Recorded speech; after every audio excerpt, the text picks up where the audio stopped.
अस्सलाम वालेकुम मेरे समझदार पाकिस्तानियों। मेरा नाम रेहान तारिक है और आप मेरा यूट्यूब चैनल और फेसबुक पेज देख रहे हैं। करोड़ दरूद आका दो जहां नबी मेहरबान मोहम्मद मुस्तफ़ा सल्लल्लाहु अलैहि वसल्लम पर। इस दुआ और इस उम्मीद के साथ इस व्लॉग का आगाज करते हैं कि अल्लाह रब्बुल इज्जत इस मुल्क के फैसला साजों के दिलों में समझदार पाकिस्तानियों के लिए नरमी पैदा कर दे था, जिसका इंतजार वो शाहकार आ गया। बिलाखिर चीफ मिनिस्टर केपी के अली अमीन गंडापुर मंजर आम पर आ गए हैं। ना सिर्फ मंजर आम पर आए हैं बल्कि धुआंधार खिताब भी किया है। खैबर पख्तूनख्वा असम्बली का इजलास जो खासा तातुल का शिकार था, खासी देर बाद शुरू हुआ। अब मालूम पड़ा कि चीफ मिनिस्टर केपीके का इंतजार किया जा रहा था और बिलाखिर वजीर आला खैबर पख्तूनख्वा अली अमीन गंडापुर ने जो धमाकादार एंट्री आज खैबर पख्तूनख्वा असम्बली के अंदर दी है, यकीन कीजिए जो तकरीर की है उसने खैबर पख्तूनख्वा असम्बली के दरोबाम को हिलाकर रख दिया है। चीफ मिनिस्टर केपी के अली अमीन गंडापुर ने आईजी इस्लामाबाद की ईंट से ईंट बजा दी है। और अली अमीन गंडापुर साहब ये कहते हैं कि वो तुम्हारा बाप यहाँ खड़ा है, वो आईजी तुम्हारा बाप यहाँ खड़ा हुआ है। उनसे जब ये ऐवान के अंदर इस्तफसार हुआ कि आप ये लबो लहजा क्यों इस्तेमाल कर रहे हैं, तो कहते हैं कि आईजी ने वहां मेरे डीएसपी को गाली निकाल के पूछा कि तुम्हारा चीफ मिनिस्टर कहाँ है। कहाँ? यानी केपी हाउस के अंदर। केपी हाउस में रेड की गई, मेरे गार्ड्स को उठाया गया, मेरा सरकारी असलहा भी ले गए, मेरी गाड़ी तोड़ी गई और मेरी जो स्क्वाड की गाड़ियां थी वो भी उठाकर ले गए हैं। चीफ मिनिस्टर केपी ने यह भी बता दिया कि रात भर कहां थे और वो कहते हैं यकीन कॉम्पिटेंसी है इस्लामाबाद पुलिस की कि रात भर वो मुझे तलाश नहीं कर सके। 4 छापे मारे गए लेकिन मुझे तलाश नहीं कर सके और बताते हैं कि मैं रात भर इस्लामाबाद में ही था, वहां से नहीं निकला। लेकिन 4 छापों के बावजूद इनकॉम्पिटेंसी देखिए कि मुझे निकाल ही नहीं सके। अब मैं आपको बता देता हूं कि असल कहानी क्या है, मामला हुआ क्या है और मामला बेआनी ही उसी अंदाज में आगे चलते हुए दिखाई दे रहे हैं जिस अंदाज में हमने आपको बताया था कि मामला कहां सेटल हुए हैं, मुलाकातें कहां हुई हैं, किसको कब फेस सेविंग देनी है, किस अंदाज में देनी है, ये तयशुदा प्लान के तहत हुआ है। और जो मिस कैलकुलेशन हुई थी वो भी हमने आपके गोश गुजार कर दी थी। और लगता यह है कि कहानी के अंदर हल्का फुल्का जो ट्विस्ट आया वो सिर्फ ट्विस्ट की हद तक था, फकत जेबे दास्तां के लिए था, लेकिन कहानी सारी की सारी वही है, यानी कहानी वही पुरानी है। अच्छा, मैं इस तरफ आता हूं, अब ये कहानी खोलेंगे लेकिन उससे पहले आपको बताऊं कि अब से कुछ देर पहले डी चौक में पाकिस्तान तहरीक इंसाफ की प्रोटेस्टर्स एक बार फिर पहुंचे और वहां पर नारेबाजी हुई। उन्होंने प्ले कार्ड्स उठाए हुए थे, इमरान खान के साथ सॉलिडारिटी में नारे बुलंद किए जा रहे थे। पाकिस्तान तहरीक इंसाफ के एमपी हैं डॉक्टर अमजद, उन्होंने बराह रास्त एस्टैब्लिशमेंट के ऊपर इल्जाम लगाया। वो कहते हैं कि पीडीएम 2 से हमारी लड़ाई नहीं है, हमारी लड़ाई बराह रास्त एस्टैब्लिशमेंट से है। ये वही एस्टैब्लिशमेंट है जो जिसको पीडीएम ने भी भुगता है। तो हमारी लड़ाई असल में इस मुल्क के फसाद की जड़ से है और एस्टैब्लिशमेंट को वो ये करार दे रहे हैं। और साथ ही chief of the army staff को भी कह रहे हैं कि आपके लिए अगर जीएचक्यू मुकद्दस है, कोर कमांडर हाउस मुकद्दस है, तो हमारे लिए केपी हाउस मुकद्दस है।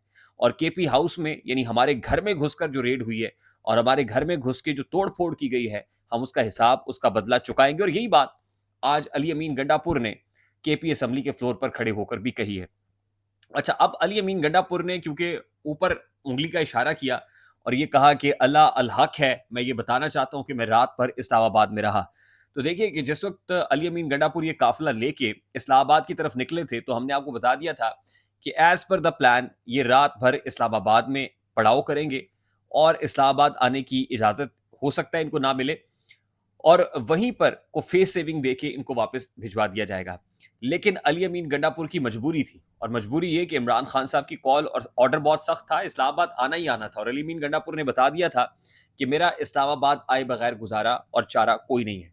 फिर अली अमीन गंडापुर का ये काफिला जब इस्लामाबाद की तरफ रुख किया और फिर ये इदारों को पता था कि अली अमीन गंडापुर के काफिले में कितने लोग हैं, आंसू गैस के शेल हैं या नहीं है, पत्थर कितने हैं, लाठियां कितनी हैं, ये सारा कुछ मालूम था। ये सब कुछ प्लान के तहत था। तभी एक सीन क्रिएट किया गया, फौज को आर्टिकल 245 के तहत बुलाया गया, रेंजर्स बुलाई गई, पुलिस की भारी नफरी बुलाई गई और फिर फौज के होते हुए, रेंजर्स के होते हुए, एफसी के होते हुए, जितने कंटेनर हैं इन सब के होते हुए क्या कुछ चिड़िया पर मार सकती है? आई स्टिल रिमेंबर जिस वक्त आईजी इस्लामाबाद नासिर अकबर खान थे और इंटीरियर मिनिस्टर राना सनाउल्लाह खान थे, तो क्या कुछ चिड़िया भी पर मार सकी? नहीं।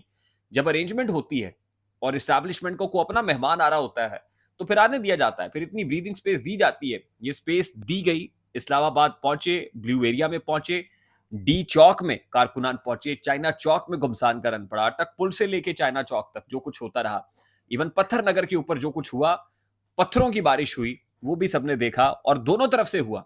ये सीन नेचुरल ज़ाहिर है, जो कारकुनान है उनको तो कुछ नहीं पता होता ना, ऊपर बैठे हुए लोगों को पता होता है हो क्या रहा है और कैसे हो रहा है। अली अमीन गंडापुर साहब कहते हैं कि मैं वहाँ पहुँच गया, वहाँ पहुँच के हमने सलामी दे दी, डी चौक में लोगों को पहुँचा दिया। उसके बाद हमने ये सोचा कि चलो ज़रा हम 2 दिन के थके हुए हैं, रात हमने वहाँ गुज़ारी है, ज़रा केपी हाउस में नहा धो के, चाय-वाय पी के ताज़ा दम होके आते हैं। ये कहानी अली अमीन गंडापुर साहब बता रहे हैं। यानी आप वहाँ गए और फिर मैंने आपको उस वक़्त बता दिया था कि अली अमीन गंडापुर ने कहा कि हमने वहाँ पहुँच के सलामी दे दी है, हमारा मामला हल हो गया है, हम इंतशार नहीं चाहते हैं, तो यहाँ से डिस्पर्स हो जाइए। ये ऐलान अली अमीन गंडापुर कर चुके थे और मैं आपको बता चुका था कि ये हो गया है। और उसके बाद अली अमीन गंडापुर को अल्टीमेटली जाना तो खैबर पख्तूनख्वा ही था। लेकिन फिर जो कुछ हुआ, क़यादत के अंदर तक़सीम हुई और क़यादत ने कहा कि जब तक इमरान खान साहब का मैसेज नहीं आएगा, तब तक इसको कॉल ऑफ नहीं किया जाएगा।